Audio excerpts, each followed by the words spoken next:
част 2 на несериозните съобщения, които мъжете често изпращат и как е най-подходящо да им отговорим.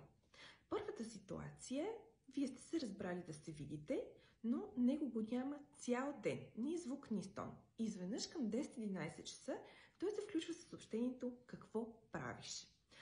Това мързеливо съобщение, и може би вие сте последната му опция, заслужава само един отговор. И това е: вече съм по пижама и се готвя да си лягам.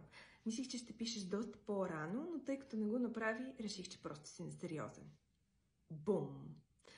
Въпреки че той самия знае, че постъпва несериозно в тази ситуация, никой мъж не обича да го чува. И второто нещо е, с това съобщение вие демонстрирате стандартите си и че не сте просто за забавление, нито последна опция, и ако иска да се вижда с вас, трябва да бъде доста по-сериозен и доста по-ангажиран. Втората ситуация е доста подобна, този път обаче няма оговорка, но той пак се включва към 10-11 часа с предложение да се видите. Абсолютно ясно е какво седи като намерение зад това предложение, тъй нареченото сега Netflix and Chill. Затова предлагам да му отговорите горе-долу по същия начин, като аз вече съм си облякла пижамата и се приготвям да си лягам. Но може да ме поканиш на закуска.